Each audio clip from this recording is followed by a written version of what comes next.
Au sommaire de ce journal, les délégations venues de plusieurs pays sont réunies à Yamoussoukro dans le cadre de la 7e convention annuelle régionale de Fairtrade Africa avec pour thème sur la production durable. Nous parlerons de la 2e édition des Journées Pétrole. Ce rendez-vous des acteurs africains des hydrocarbures vise à fournir aux pays africains des outils pratiques indispensables dans la gestion du pétrole. Et récemment, le Coco FCI a procédé à la présentation du tome 1 du livre « Comment naissent les étoiles ?», le point complet dans ce journal. Madame, Monsieur, bienvenue, merci de votre aimable attention. La 7e convention annuelle régionale de Fairtrade Africa s'est ouverte ce mardi à la Fondation Félix Houphouët-Boigny pour la paix de Yamoussoukro. Les délégations venues de plusieurs pays sont réunies à ce congrès régional afin de faire le point des activités de l'année et discuter des sujets de préoccupation pour la croissance et le renforcement des organisations de producteurs.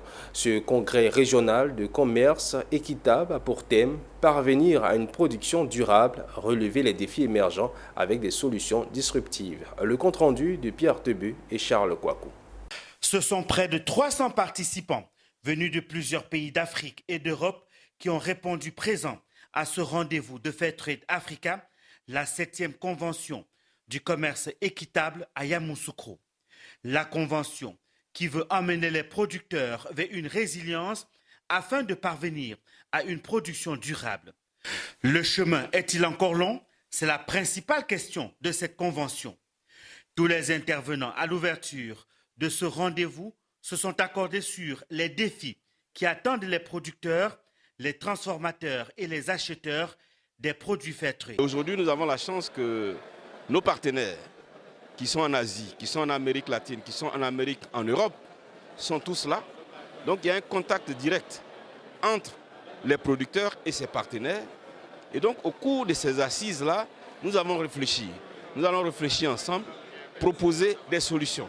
Les attentes des producteurs et des membres des différentes coopératives sont nombreuses eu égard aux difficultés rencontrées sur le terrain. Les producteurs, de façon générale en Côte d'Ivoire, ont besoin en tout cas d'un revenu de subsistance, d'un revenu qui leur permettent en tout cas de mieux vivre de leur labeur.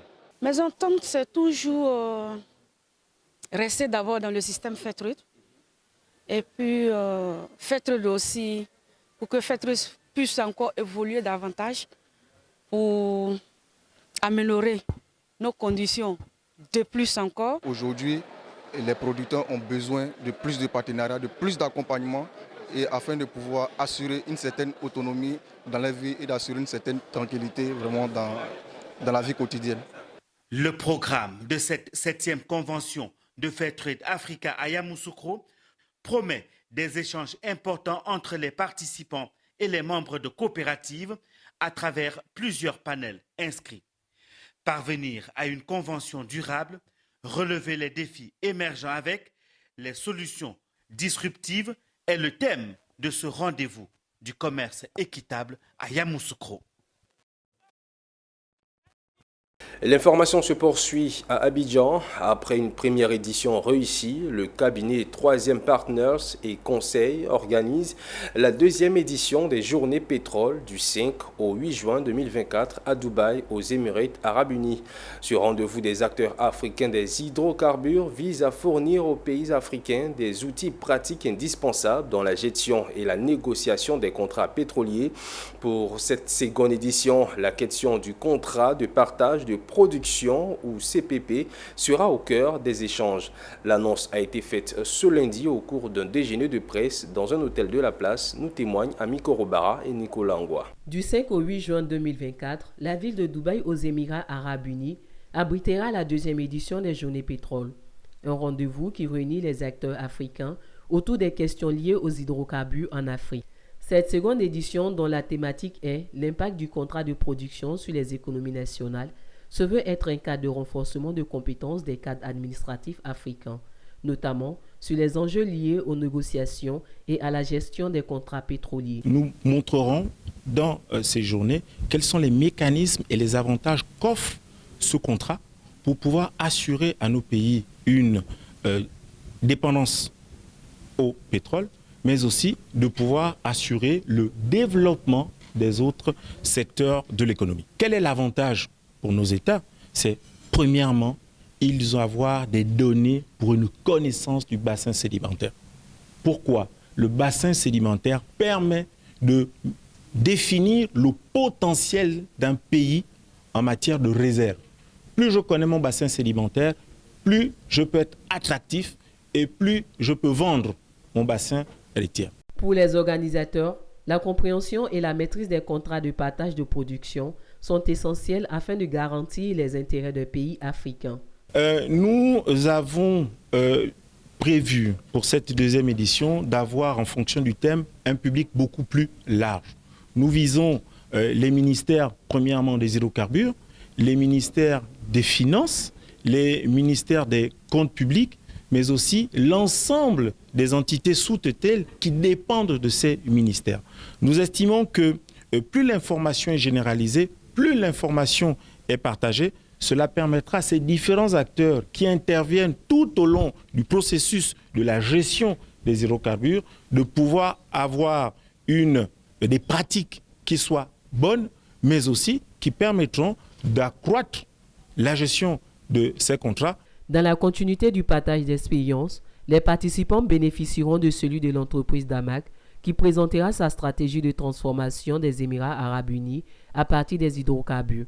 Pour l'heure, ils sont invités à s'inscrire sur le site journeepetrol.com pour prendre part à l'édition 2024.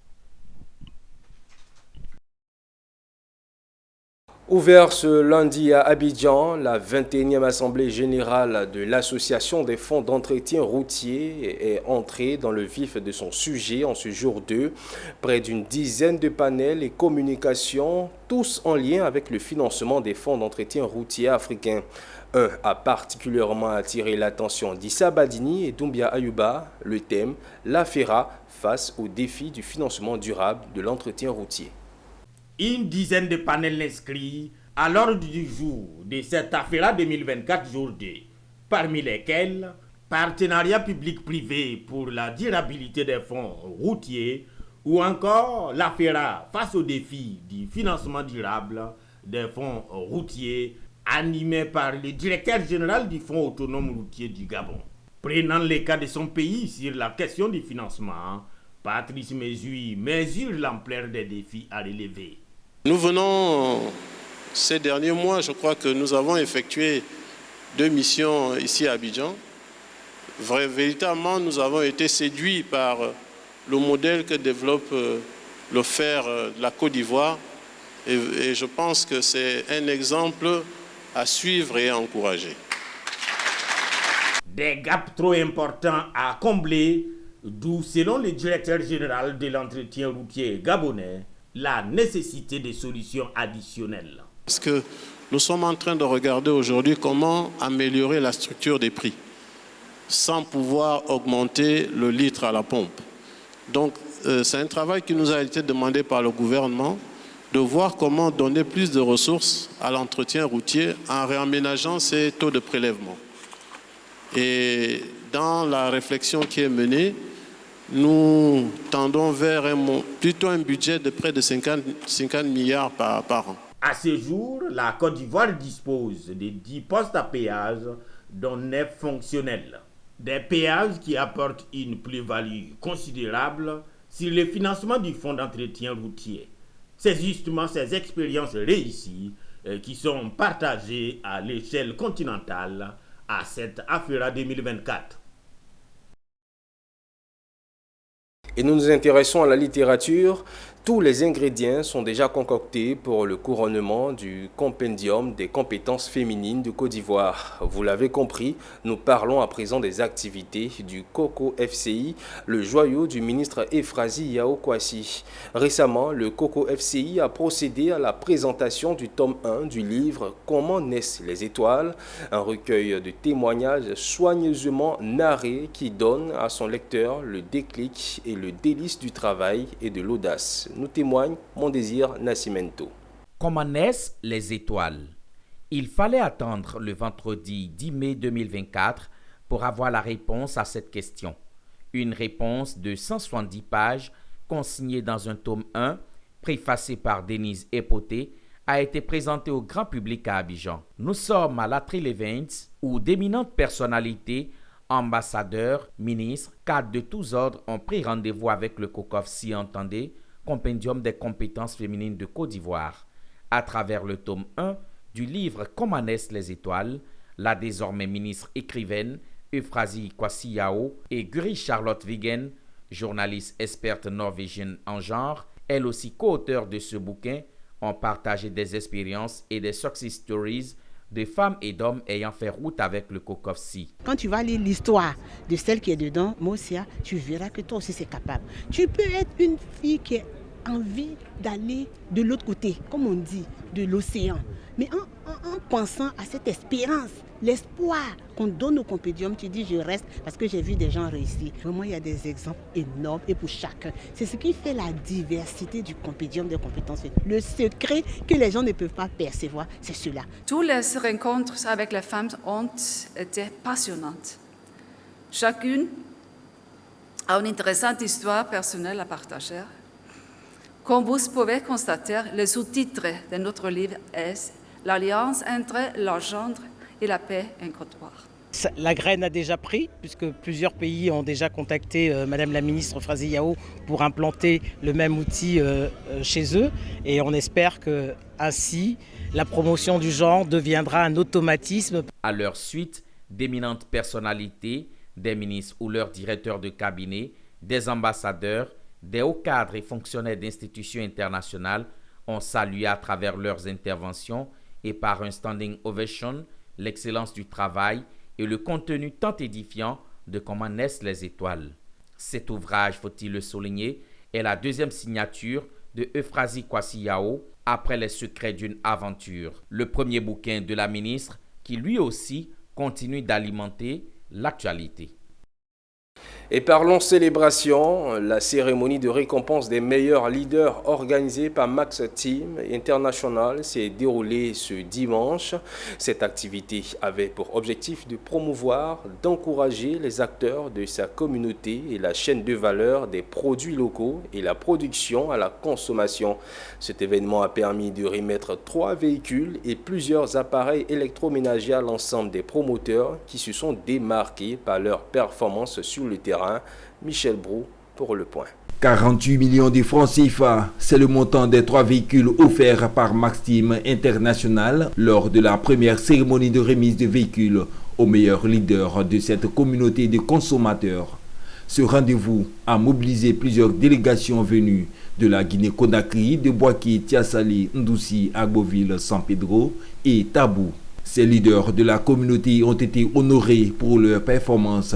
Ces récompenses symbolisent la reconnaissance de Max Team International envers ces leaders qui ont contribué de manière significative à la promotion et au développement de la chaîne de valeur des produits locaux. Nous sommes une communauté de consommateurs, les gens ont consommé des produits et ça leur a permis de gagner des lots, plusieurs lots, y compris des voitures. Aujourd'hui, j'ai fait la promotion des produits locaux et de permettre aussi aux gens de gagner des emplois par la vente des produits, par la recommandation de notre activité. La joie est immense. La joie est immense. Et je ne croyais pas 2 ans en arrière. Un an en arrière, je ne pensais pas que je pourrais m'offrir ce genre de voiture-là. Mais aujourd'hui, grâce à la Max Team et grâce au travail que nous avons abattu, moi et mon équipe, j'ai pu avoir cette voiture-là, qui est ma toute première voiture à la Max Team. Plusieurs appareils électroménagers ont également été offerts aux lauréats, mais aussi au public présent à cette occasion. Aujourd'hui, l'importance pour nous, c'est d'amener la population à consommer des produits naturels, sans mélange, parce qu'on s'est rendu plusieurs fois compte que nos produits sont souvent mélangés par des produits chimiques, même des produits même qui sont vendus sur le marché. Créé en août 2021 et basé en Côte d'Ivoire, Max Team entend apporter le bien-être à sa communauté de consommateurs et renforcer la promotion et le développement de la chaîne de valeur des produits locaux. Elle enregistre à ce jour plus de 4000 membres. Et toujours dans ce chapitre de la célébration, 50 acteurs économiques de l'Afrique de l'Ouest ont été célébrés au cours d'une cérémonie récemment. Un événement organisé par le magazine panafricain Nouvelle Afrique et du réseau des professionnels et de la communication pour l'intégration africaine qui ont désigné ces personnalités comme les 50 bâtisseurs les plus influentes de l'Afrique de l'Ouest. Walter Kofi. Entrepreneurs, dirigeants de multinationales, opérateurs économiques, élus locaux, hommes d'affaires, ils sont considérés ce soir comme les bâtisseurs les plus influents de la sous-région ouest africaine. Ils étaient en tout une cinquantaine d'acteurs venus du Mali, du Nigeria, de la Guinée, de la Côte d'Ivoire, mais aussi du Canada et de la France, pour recevoir le titre de mérite ouest africain, accompagné de médailles et de parchemins. Une distinction obtenue de la Nouvelle Afrique et du réseau des professionnels de la communication pour l'intégration africaine. Lorsqu'on parle de l'Afrique, aujourd'hui, ce sont les clichés négatifs qu'on vend aux gens. L'Afrique de guerre, l'Afrique de famine, l'Afrique de rébellion, l'Afrique de coup d'État, alors qu'au-delà même de ça, à côté de ces mots, il y a quand même des gens qui travaillent. Mais ces personnes qui travaillent là, on fait quoi d'elles? C'est pour ça que nous avons décidé de les célébrer. Laquelle je travaille, avec laquelle nous avons entrepris depuis 4 ans, de transformer la banque et de contribuer de manière efficiente au développement de notre pays en accompagnant les PME. Nous sommes heureux de recevoir ce prix qui nous encourage encore davantage à persévérer dans ce que nous faisons déjà et à donner le meilleur de nous-mêmes pour notre pays. D'abord à mon épouse et à mes enfants, les 2 garçons et ma fille, ma princesse, et à mon épouse, mais aussi et surtout aux chercheurs africains, à mes collègues de WAVE, qui sans eux ne seraient pas arrivés. Je salue tous les équipes de l'Orchestre de Mali, tous les Ivoiriens, tous les Africains.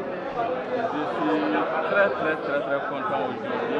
J'ai eu des disjunctions, mais c'est ma première disjonction en diamant aujourd'hui que j'ai eu en Côte d'Ivoire.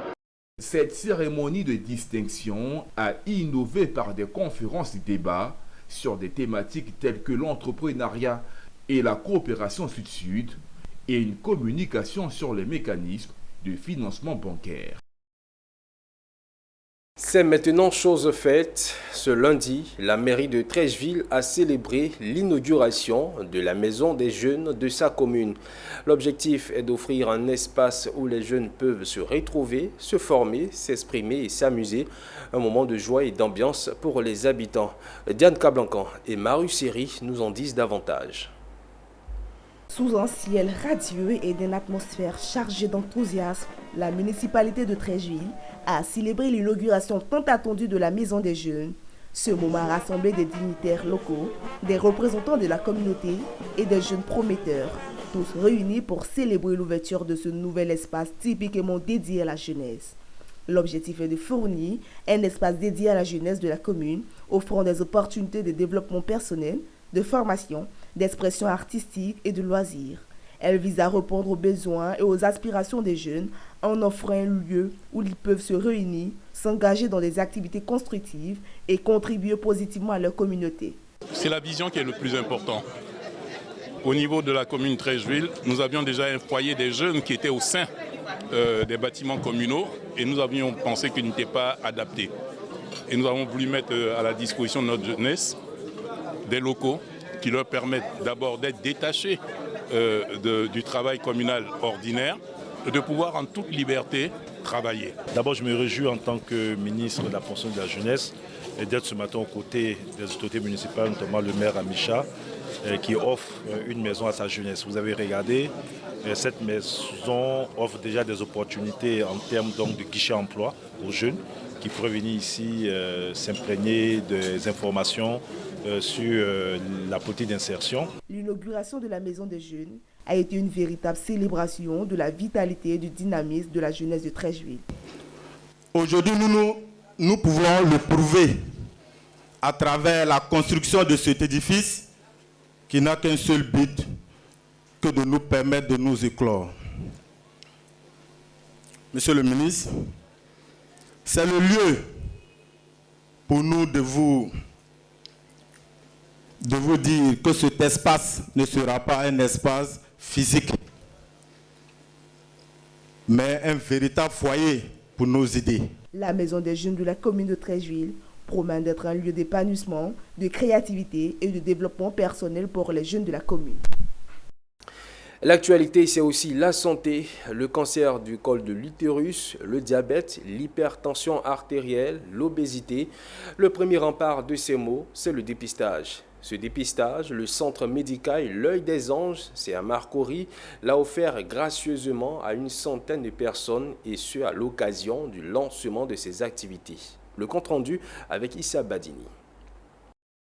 Et ce sont une centaine d'hommes et de femmes qui se sont ainsi présentés ce matin au service du Dr Herman Cioto, qui pour un dépistage du cancer du col de l'utérus, du diabète, de l'hypertension ou de l'obésité. Je suis venu pour un dépistage parce que j'ai appris que le dépistage se faisait gratuitement pour des maladies telles que le diabète, l'hypertension artérielle et le col de l'utérus. J'ai été prise en charge tout de suite et on a contrôlé mes constantes. Ensuite, je suis allée auprès d'un médecin. Moi, j'ai des antécédents familiaux. Et c'est tout ce qui m'a motivée. J'ai fait le dépistage de diabète et puis de tension.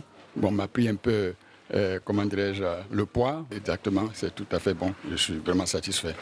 Des dépistages rendus possibles grâce à ces centres et aux hommes et femmes qui y travaillent.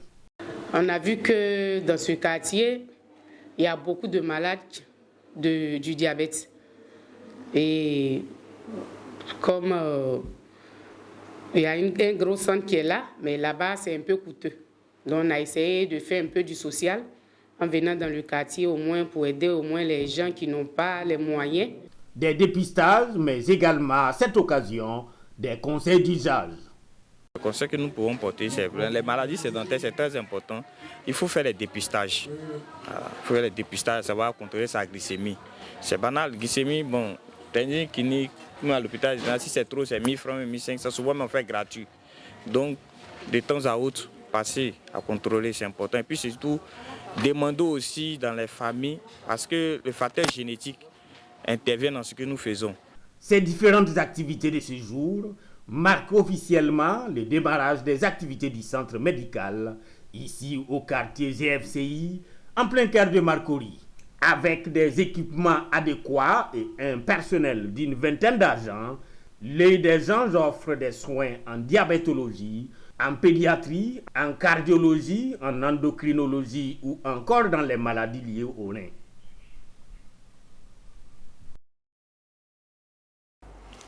Cultiver la résilience familiale, faire face aux défis et rebondir ensemble, c'est le thème autour duquel se tiendra la 3e édition des Awards de la famille. L'événement est prévu pour le 9 novembre 2024 à Abidjan et vise à promouvoir les valeurs familiales et améliorer la vie des familles, a annoncé la promotrice lors d'une conférence de presse au micro de Denise Bogou et Ezekiel Siré. Les Awards des familles d'honneur est à sa 3e édition et l'édition de cette année sera célébrée autour du thème « Cultiver la résilience familiale, faire face aux défis et rebondir ensemble ». L'initiative de ce concours des Awards des familles d'honneur est de l'ONG Unifam, Unis pour les familles. Une fois de plus, le concours des Awards des familles récompense les familles ivoiriennes exemplaires dans 5 catégories qui incarnent les valeurs fondamentaux de la société. Retenir que le concours des Awards des familles se présente comme une initiative ambitieuse et multidimensionnelle qui vise à promouvoir la famille ivoirienne dans toutes ses composantes et à contribuer à son épanouissement au sein d'une société forte, juste et inclusive. Une reconnaissance de distinction. C'est-à-dire quoi? Ces familles lauréates peuvent mériter également des véhicules comme symbole de leur réussite et de leur contribution à la société. On avait voulu vraiment partager notre expérience avec les autres couples. On s'est mariés très jeunes, le 5 mars 1988. Donc au moment des awards de 2023, ça nous faisait 36 ans de mariage. Donc depuis le 5 mars, nous avons amorcé notre 37e année. Nous avons 4 filles et un fils adoptif. Donc voilà, on a voulu partager notre expérience. Notons que les awards des familles d'honneur attendent plus de 1000 personnes. Et si l'on parlait culture, Abidjan accueillera du 21 au 28 septembre 2024 la première édition du tout nouveau Festival ouest-africain des arts et de la culture, en abrégé EcoFest, organisé conjointement par les commissions CEDEAO et UEMOA en partenariat avec le ministère ivoirien de la culture et de la francophonie. Le festival vise à promouvoir la diversité culturelle ouest-africaine et l'intégration des peuples à travers la culture. La première édition de l'EcoFest a été lancée le samedi dernier à Abidjan. Les détails avec Oné Nanorgo et Doumbia Ayuba.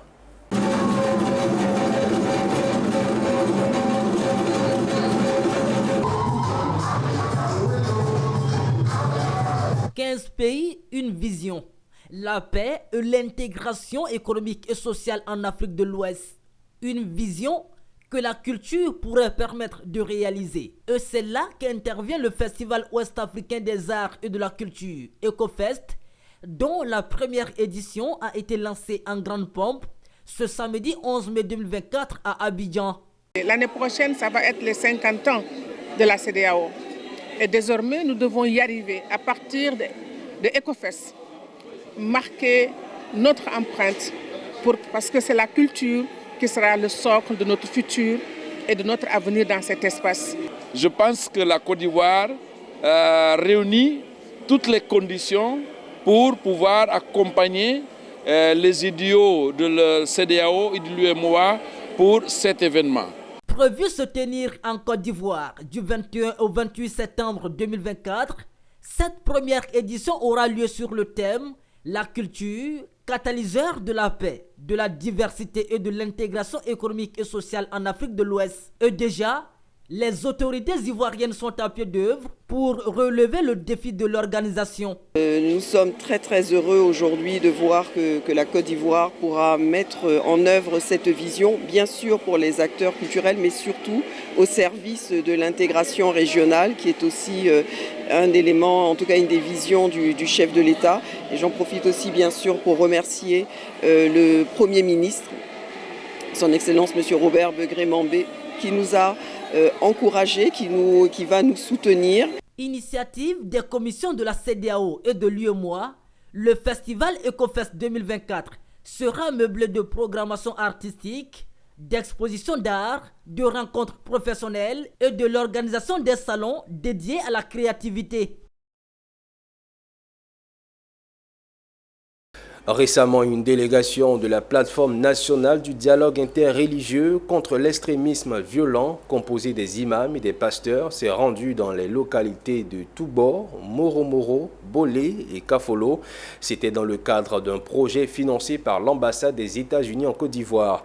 L'objectif principal de cette mission était d'organiser des activités visant à renforcer le dialogue interreligieux et multiculturel en mettant particulièrement l'accent sur l'autonomisation des femmes. Le point de cette mission dans le récit de Philippe Zabo.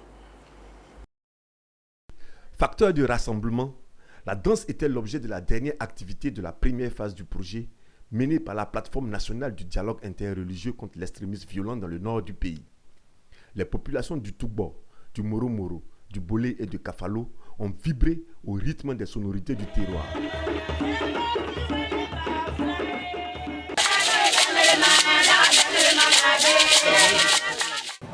Et c'est la danse qui a été choisie dans les 4 localités. La danse qui est un moyen de cohésion sociale, qui est un moyen de rapprochement entre les populations. Et la danse qui exprime ce que la population est. Et c'est cette danse-là qui a été choisie ce matin. La danse regroupe tout le monde. C'est-à-dire que toutes les ethnies qui sont dans la région se retrouvent au niveau de la danse. Il n'y a pas de différence, tout le monde vient. Et la danse attire les gens, attire non seulement les femmes, mais les hommes, les vieux, les enfants, tout le monde. Dans le cadre du projet de promotion du dialogue interreligieux et multiculturel en Côte d'Ivoire, implémenté à l'initiative de l'ambassade des États-Unis, cet événement a été apprécié par les populations à sa juste valeur. Avec l'ambassadeur des États-Unis, on vous remercie beaucoup de ce que vous avez fait. Vous avez bien fait. Je remercie les États-Unis qui ont pensé vraiment à nos mamans, nos sœurs, nos petites et nos grandes sœurs. Vraiment, on les remercie beaucoup. La mission menée par le PNDI EV avec le soutien financier de l'ambassade des États-Unis en Côte d'Ivoire a favorisé le dialogue interreligieux et multiculturel à travers des activités artistiques et culturelles renforçant les liens entre les communautés. Du lundi 13 au samedi 18 mai 2024, l'École des hautes études de gestion, EGES, tient ses journées promotionnelles de la filière génie civil. Une semaine qui sera marquée de panels, de conférences, ateliers et immersions en entreprise. Un tout qui vise à renforcer les compétences des étudiants afin de répondre aux besoins des entreprises et relève les défis du secteur. Walter Kofi et Ezekiel Seri.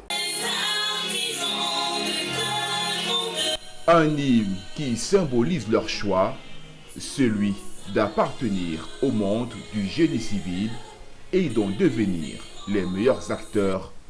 Eux, ce sont les étudiants de l'école des hautes études de gestion EGS qui, durant une semaine, pourront promouvoir leur filière.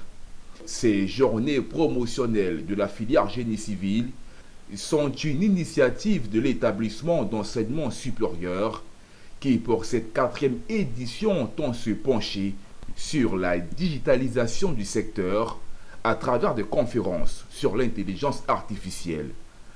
Des activités qui s'accompagneront du lot habituel, notamment des visites de chantier et des immersions en entreprise. Ce n'est pas parce qu'aujourd'hui la Côte d'Ivoire se bâtit qu'on va se dire non, c'est un métier qui ne va pas exister après parce qu'une fois que tout sera fait, on n'en aura plus besoin, c'est faux.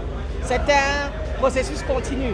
Donc c'est une filière vraiment d'avenir, c'est une filière qui permet, je dirais, aux jeunes de vraiment se bâtir. C'est vrai qu'elle change, c'est vrai que l'intelligence artificielle, l'informatique a changé le métier, mais elle n'a fait que rendre ce métier plus attrayant. Voilà, donc durant cette semaine, nous irons également rendre visite à ces acteurs, nous irons également sur les chantiers de construction et nous aurons surtout un panel qui va traiter de l'intelligence artificielle dans le domaine de la construction. La cérémonie de lancement de cette semaine du bâtisseur a vu la présence de la tutelle, notamment d'une délégation du ministère en charge de l'enseignement supérieur et de la recherche scientifique.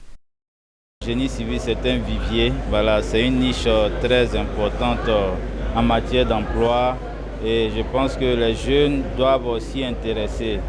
Comme on l'a vu dans le défilé, c'est vraiment toute une chaîne de valeur, le génie civil. Il y a tellement de métiers. Rappelons que ces journées promotionnelles de la filière génie civil de la grande école EGS se tiennent du 13 au 18 mai 2024. Dénommée la semaine du bâtisseur, elles seront marquées par des compétitions, des journées sportives et une soirée gala. Et l'actualité nous conduit à Bondiali. Les lampions se sont éteints sur la 2e édition du concours Art Oratoire ou la beauté intellectuelle de la Bagoye, initié par l'association des femmes leaders du département de Tengrela, présidée par Wassa Kone. Ce concours a pour objectif de faire la promotion de l'usage du français et la prise de parole en public. Le thème de cette 2e édition était « Filles en action, briser le silence et construire un environnement sain, sans violence, en milieu scolaire ». Le reportage est signé Ouattara Daouda. Démarrer avec 150 candidates issues des établissements secondaires de la Bagoye Bundiali Kouto Tengrela après les phases éliminatoires en janvier. Ces 13 élites qui ont été retenues pour s'affronter ce jour du 4 mai 2023. Dans la capitale de la Bagoye Bundiali. Ce concours a pour objectif de donner la parole aux jeunes filles de la Bagoye afin qu'elles discutent de certains défis liés au développement durable. Les questions de paix, de sécurité, de cohésion sociale, des violences basées sur le genre, des mariages forcés, de l'autonomisation de la femme, de la scolarisation de la jeune fille, des grossesses en milieu scolaire, du VIH-Sida et surtout la prise de parole en public. Là où la foi, c'est quelque chose de très important. Que vous étudiez les mathématiques, que vous étudiez la physique, que vu, si vous allez loin dans vos études, le jour où vous allez finir d'étudier, ça va finir par une soutenance. Vous dépendez d'une thèse et ça se fait avec l'oratoire. Je pense que tout le monde ici présent, comme moi, on a apprécié parce que nos candidates, elles sont talentueuses les unes que les autres. Elles étaient à la hauteur et je pense qu'elles ne pourraient pas faire mieux. Alors, sur les sentiments de joie, je suis très heureuse parce que c'est ma première participation en tant que candidate au concours de la beauté intellectuelle de la Bagoué. Comme je l'ai dit, c'est une aubaine pour moi d'avoir remporté. Et aussi, j'incite mes autres sœurs à le faire. On peut prendre la parole devant un public. Il suffit juste de combattre ses peurs. La remise des trophées aux plus éloquentes ont soldé cette deuxième édition par la FELIN, Association des femmes leaders du département de Tengrela.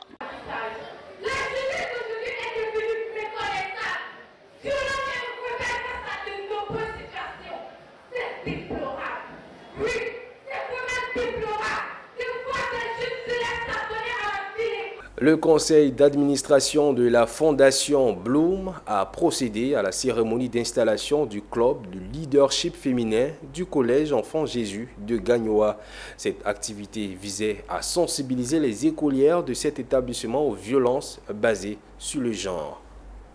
Au cours de la cérémonie d'installation du club du leadership féminin du Collège Enfant Jésus de Gagnoa, Daniel Sissi Bakongo, présidente du conseil d'administration de Bloom, a instruit les jeunes filles à faire des études leur priorité.